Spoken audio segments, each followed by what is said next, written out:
Count Republican Utah Senator Orrin Hatch very worried, and he warned about this a very long time ago. The senator back with us. Senator, I guess we shouldn't be too shocked, but man, oh man. Well, it's pretty pathetic when you think about it, because now it's up to $368 billion. They estimated $200 billion, and I'll bet you that number is way too low. And they still haven't reformed Fannie and Freddie. As you realize, on that financial regulatory bill, as you've very carefully explained, they didn't even try to do anything on Fannie and Freddie. And I'll tell you why, because Fannie and Freddie's a big funder of Democrats in Congress. And I'm an occasional Republican, but Democrats are the ones who get funded. I remember when one of the leading Democrats made $100 million in 5 years on Fannie and Freddie and got away with it, and really was manipulating the numbers and everything else. Or at least that was the report.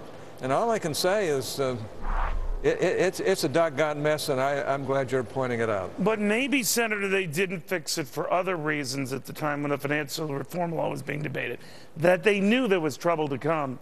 And if you open the books to the trouble to come, it would be such a mess they wouldn't even have gotten the financial reform law. That in their heart of hearts, the powers that be realize this thing is a turkey. Well, you're right, and I have to say that in their defense, yeah, they didn't want to reform Fannie and Freddie because they had a rough enough time with this god-awful financial reform bill. I think we're going to pay a huge price because of that, too. And, you know, we're just making America uncompetitive. When you look at it, I mean, these Democrats want to change the deferral rules so they tax our multinational corporations overseas. We'd be the only country in the world of any major companies that would do that. I don't know, Senator. I wonder if it's bigger than that. And Fannie and Freddie in their state right now, do you think they'll even survive? Are you in the camp that says if they get to the brink, just let them go? Well, I don't know that we can let them go. This whole mortgage thing is a big mess. And my point is, we should have reformed them. We should. I think the Democrats would have had a lot of... They didn't do that, Senator, as you know. So now that I'm telling you how this plays out, I think they're going to come hiccuping more cash, and then it's going to be, who knows, like you say, $500 billion, we don't know. But talk about too big to fail. Talk about too big to fail. I cannot imagine you or your colleagues letting it happen, because you realize the implications if you do, or maybe some of you do and you don't care. But bottom line, you know you've got an expensive, like I said, turkey here, and we have to prop it up. Well, I hope we can get enough Republicans elected this year that we can do something about it. I've got to tell you, it has been a sinecure for Democrats. They have taken good care of Democrats all these years, and they just aren't willing to do anything about it. And yet it keeps going on and on and up and costing the taxpayers an arm and a leg.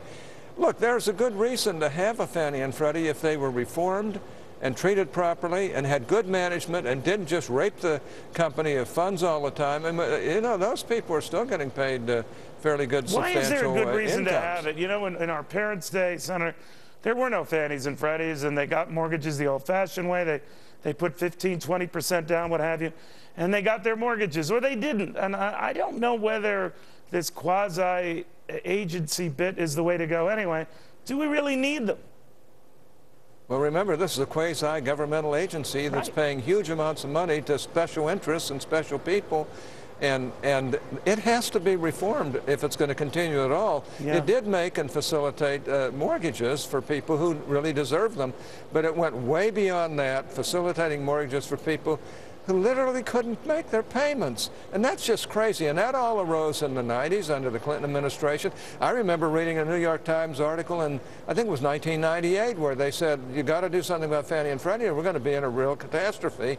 And nobody did a doggone thing. In fact, our Democrat leaders and even some Republicans were claiming that it was just perfectly good shape, just as in 2007, 2008, 2009. Yeah, and it wasn't. A lot of us knew it wasn't, and it's just not fair to taxpayers to continue something, especially in its current form, in ways that really cost the taxpayers an arm and a leg. I'm glad you're pointing this out, because it has to be pointed out. You're right. And it's going to explode, Senator. I'm not smart enough to know when, but it's going to explode. Very good seeing you again, sir. Thank you.